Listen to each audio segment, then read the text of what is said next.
two important questions. Could the mitochondria be the root cause of low iron in the blood? And can you do anything about it? Hi, my name is Morley Robbins. I'm the founder of the Root Cause Protocol, and just want to share another series of slides to stimulate your thinking about what could really be causing your low iron in the blood. And it may be not what you think it is, but this is some very important research that I think you're going to find fascinating. What's come to light is that there really is one ring that rules them all. Go back to the Lord of the Rings, right? Well, that one ring is something called ferroptosis. And you probably have heard of apoptosis, programmed cell death. And what this is really talking about is this underlying mechanism that takes place when iron starts to build up in the mitochondria. And there's a very specific reason why it does take place. The iron starts to accumulate in the mitochondria. It's not getting out into the recycling system, which is then going to affect its appearance in the blood. And so we have this wide spectrum of chronic disease that's keying off of this ferroptosis. And what's really behind ferroptosis is something called lipid peroxidation, that if the iron is not being released out of the mitochondria efficiently, it's going to start to create a oxidative reaction at the mitochondrial membrane and at the cell membrane. And that is called ferroptosis. And it's really a lack of a specific enzyme called glutathione peroxidase 4, which is copper dependent. And when that enzyme is not firing right, that's how all of this begins to ensue. What I really want to do is zero in on the number one cause of death, heart disease. I come from a family that everyone dies of heart disease. I know how I'm going to die. I'm trying to put it off for as long as I can. And so I've studied this meticulously for decades. And I got caught up in the cholesterol jargon and then very quickly realized that was not the answer. And so I've been digging methodically for 15 years to better understand it. And I think this is a very important series of findings that I think you're going to find fascinating. So here's a depiction of the cardiovascular system. It again, when it stops, it's the number one cause of death. And we're led to believe that, well, cholesterol is the freight train that's causing this problem, right? No, not even close. Turns out it's iron. Iron accumulation in the heart is well understood as a key and primary mechanism for why the heart stops producing energy, why plaque begins to build. And there are many scientists and clinicians who are very aware of that. The person who really brought this to light, I think the most significant contribution was Jerry Sullivan. He was an MD, PhD pathologist at the University of Florida in Gainesville, and he was studying the pathology and the morbidity of men versus women. He was fascinated by the fact that women seemed to outlive men, and he wanted to understand why.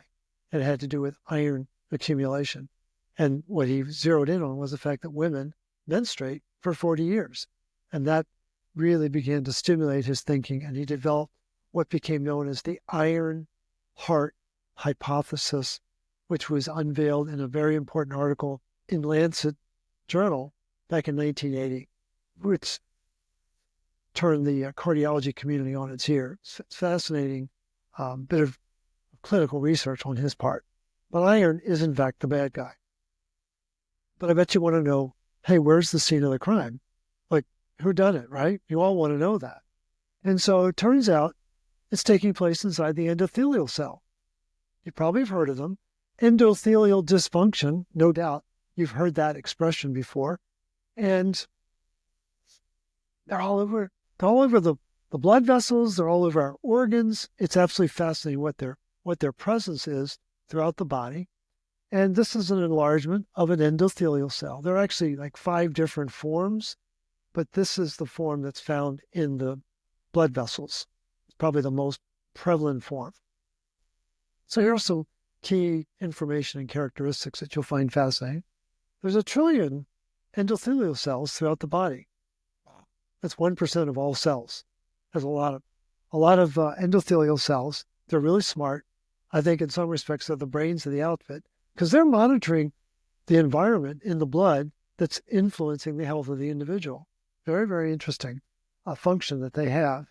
And turns out they have over 1,200 mitochondria in each cell. Yeah, that picture that you have from your biology high school days, your textbook, very misleading, had probably 2 or 3 mitochondria. You didn't know that picture was drawn by Walt Disney. Has no bearing on reality at all. And so these endothelial cells have 1,250 mitochondria, give or take, right? We know that the liver cells, 2,000, kidney cells, 4,000, heart, muscle cells, cardiomyocytes, 10,000 mitochondria. But then we have this massive escalation up to mature egg in a woman's body, 600,000 mitochondria, and there are brain regions that have over 2 million mitochondria per neuron. The substantia nigra is the most notable region. It plays a very, very important role, as you know, in dopamine production, and it's certainly the focal point of Parkinson's research. So a lot of mitochondria, very, very busy cells. But here's another piece of information that a lot of people might not know. We talk about ceruloplasmin, which is the master antioxidant protein in the human body, discovered in 1948 by Holmberg and Laurel, 2 Swedish physiologists. And it turns out that each endothelial cell has 470,000 receptors for ceruloplasmin. That's a lot of receptors.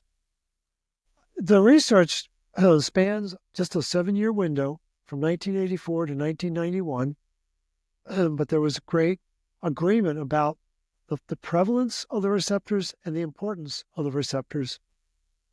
And now it's lost. There's no awareness of this at all.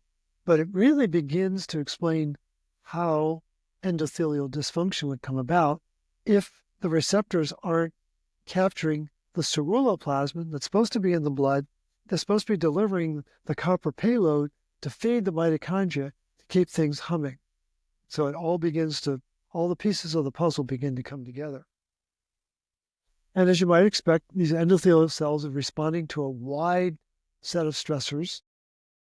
And they're dealing with just the movement of the red blood cells, but it turns out that they're also responding to the emotional state of the individual. We don't think of them as a kind of this radar sensor for how you doing, what are you all worked up about? But they are, and a very important study was done talking about restraint stress and how it affected endothelial cells to produce a protein called BMP4, bone marrow protein 4. You would think it would be coming out of the bone marrow, right? No, it's coming out of the endothelial cells. They send a signal down to the liver to make hepcidin, the iron hormone, and the hepcidin then is sending the signal back to shut down the iron recycling system, and then the iron starts to accumulate in tissue all over the body, but especially in these endothelial cells. Fascinating communication that's taking place, and we'll see that in just a minute. So hepcidin has an affinity for the ferroportin doorway. That's the sole iron egress mechanism in the human body, is through the ferroportin channel. Hepcidin will shut it down faster than anything else will. And when that function gets shut down, when ferroportin gets shut down, the iron is building in the cell and in the mitochondria, and it's going to increase the reactive oxygen species, ROS, which is then going to lead to endothelial dysfunction inside these endothelial cells. Fascinating. So hepcidin is going to shut down iron recycling. It's going to shut down bone formation, but most fundamentally, it's going to shut down the production of ATP. But we're going to put emphasis on this iron recycling because that's really where the crux of the problem is. So I came across this article from 2019, Issett and Raimondi, wonderful article, very intense for those that really like a workout. And what they're profiling here is the difference between healthy and diseased endothelial cells. But they're highlighting the need for this other peptide called neuropilin-1, and it's working with this mechanism in the endothelial cell called ABCB8. What? What is that? Well, it turns out there's this whole network of what are called ABC transporters. And what they are, they're ATP-driven channels that move nutrients back and forth between the cell and the mitochondria. And for the most part, these ABC transporters are moving stuff out. And there's a whole network of ABC transporters that have the letter B after them, A, B, C, B, B6, B7, B8, and B10. And they all have a relationship with iron. But the granddaddy of them all is this ABCB8, which seems to have the highest focus about getting iron out of the mitochondria to move it into the cell so it can then be released back into the recycling program. And so if that mechanism of ABCB8 and neuropilin-1 are not working together because of stress, because of lack of copper, ding, ding, ding, what's going to happen is there's going to be this dysfunction, and then we're going to see a buildup of iron inside the endothelial cells. And you can see a massive difference in the iron in the top image versus the bottom image. This is where the mechanism of action is for creating the metabolic chaos inside the mitochondria. As soon as the iron starts to build like that, the oxygen gets choked off. And the oxygen that needs to be turned into water, O2 needs to become 2 molecules of water at complex 4 of the electron transport chain, and then that moves it, allows for the release of ADP to become ATP so that the cell can keep functioning and doing all of the many tasks that it needs to do. And if that doesn't happen, if the iron is not being moved out properly, iron's going to build up. It's going to interact with the oxygen that's not being activated. It's not being activated because complex 4 requires copper. And so the oxygen interacts with the iron and creates reactive oxygen species, ROS. And that begins to build inside the mitochondria, then it begins to build inside the endothelial cells, and then that starts to affect the health of the individual. So here's an enlargement of the endothelial cell, of the mitochondria, but it's the mitochondria within the endothelial cell. We're just looking at one. And what we have is this doorway, ABCB8, connected to neuropilin-1. And as I understand it, based on the readings and the research that I'm doing, we've got a doorway and a doorman. The doorway is the ABCB8. The doorman is this neuropilin-1. And they have a very important relationship with each other. And the function of ABCB8 is multifaceted. It's fascinating. But primarily, it needs to maintain the mitochondrial iron homeostasis. Big job. But it's also involved in the maturation of cellular iron-sulfur cluster formation. But what they've also found is that cholesterol is found in this ABCB8. And it turns out that it is involved in cholesterol homeostasis as well. There's a whole series of these ABC transporters, but this ABCB8 seems to be involved in that. So isn't it fascinating that we are using chemistry to lower the cholesterol in the very mechanism that's required to get rid of iron so we don't have heart disease? Don't tell Dr. Keyes about that. And then the characteristics of neuropilin-1,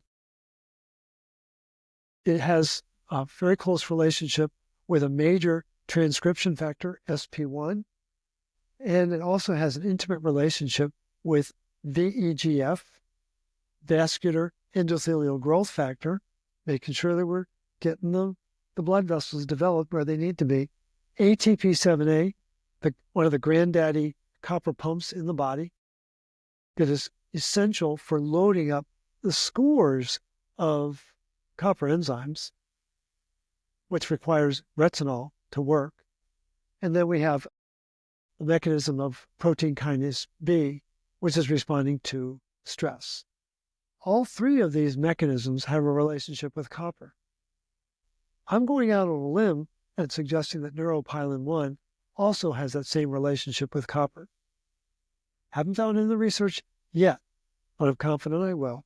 But the point is, there's this dynamic tension between ABCB8 trying to get rid of iron, and we have this neuropilin-1 who's involved in many functions that involve copper. Well, all of the mechanisms that are regulating iron throughout the body are all copper dependent.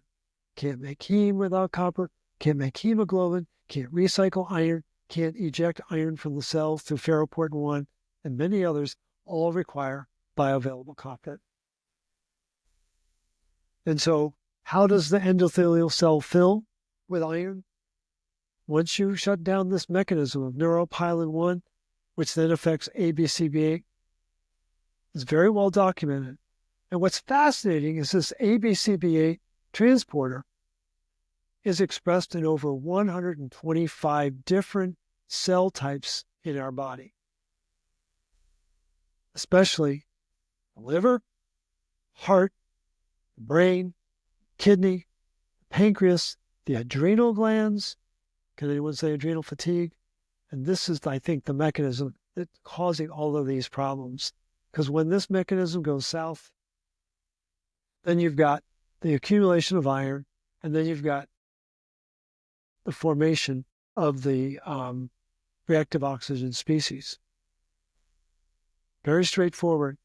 And so a very important point to understand is that what the mitochondria represents is it's the final destination for iron and copper in our body. And it needs to be regulated, and it needs to be recycled, and it needs to be released. And this ABCB8 that no one's talking about appears to be the front and center mechanism of action to make that happen. Is it the only? I don't know. But it's certainly, there's a lot of research around it. It's implicated in cancer, especially breast cancer. And it is definitely implicated in heart disease, the number one cause of death. It's also implicated in neurodegeneration. So there's some very sophisticated research being done about the activity of ABCB8 and this wide spectrum of chronic disease that we are being strangled by. So let me leave you with an interesting story about the relationship between copper and iron and why this copper mechanism is so important. Because when we're talking about ABCB8, we're talking about a very small mechanism that's affecting millions, billions, trillions of cells throughout the body. Absolutely fascinating. We're all familiar with the story, April 15th, 1912, the granddaddy ship of all goes down in ice-infested water. Why did that happen? How and why did that happen? Very simple reason. They didn't have binoculars. And what were the binoculars made out of? Oh yeah, there was brass. And so we have about 2 pounds of brass, brass is about 88% copper. We have 2 pounds of brass because they weren't available. 50,000 tons of steel. What is steel? Iron. Went down with, I think it's 1,581 souls lost their life that night. Very tragic event, as you all know. But it begs the question, why didn't they have binoculars? Actually, it turns out they did have binoculars. The second officer of the ship, David Blair, and the second officer's job was to make sure that the binoculars were on the ship. If you remember from the movie, those two seamen were up in the crow's nest complaining about the fact that they didn't have binoculars. And what's important to know is that when you're steaming along at 26 knots, which was the maximum speed of the ship through iceberg-infested water, when they saw an iceberg, they had 37 seconds to relay that information to the bridge to try to make corrective action. If they had had binoculars, they would have had 10 minutes to take the corrective action. Well, what happened? Well, on April 9th, the day before the Titanic set sail, David Blair was reassigned to another ship. And he forgot he had the key to the cupboard that held the binoculars. So the irony of all irony is that the cupboard had the binoculars and they didn't try to force it open, which I find fascinating. I guess they didn't want to damage the ship. It's like, seriously? I would have taken an axe to it. And so two seamen, basically flying blind, see the iceberg, and 37 seconds later, it's ripping through 5 chambers of the ship. Now, when David Blair was reassigned to another ship, another seaman was promoted on the ship. His name was Charles Lightoller, famous British seaman, legendary figure in the British, in the annals of British seamen. And he didn't have the key. And when the men realized he'd been promoted, they said, "Mr. Lightoller, we don't have access to the equipment." And he said, "Relax, boys. We'll pick up a pair when we get to New York City." Of course, they never made it to New York City. And so that, in fact, is one of the most important reasons why the ship went down. It just underscores the power of binoculars. Got to spell it right so we can see that CU. And that's the subtlety of copper, in this case, as it relates to a very impressive ship, but it's also the relationship of copper inside our body. We have a minuscule amount of copper. This little tiny battery is running this enormous recycling system for iron throughout our body. And there's a constant process of recycling the iron for red blood cells, recycling heme, recycling iron sulfur clusters. And all of that requires the availability and the prevalence of bioavailable copper. So I thought this would be a fun way to end this video. You'll be hearing more about ABCB8 and look forward to your questions because I'm sure you're going to have them. And we'll be talking about them most likely on our webinars in our RCP community, which I would encourage you to join. It's a whopping $9.99 a month, but you get to ask your questions, have dialogue with me and the other members of the team. And I think you'd find it a fascinating setting to really begin to come up to speed with what we talk about within the root cause protocol. We are energy centric. We focus on igniting the energy and ignoring the enemies. We're really preoccupied with, is the energy optimal in our tissue, in our cells, in our mitochondria, and what's holding it back? And what holds back energy production, hands down, is too much iron. And now we have the very mechanism, ABCB8, doesn't function properly. It's being well studied now and really begins to give us a great insight. It's like we've got binoculars, right? And so we have a tremendous awareness of what's going on now at a subcellular level to where the problem really is.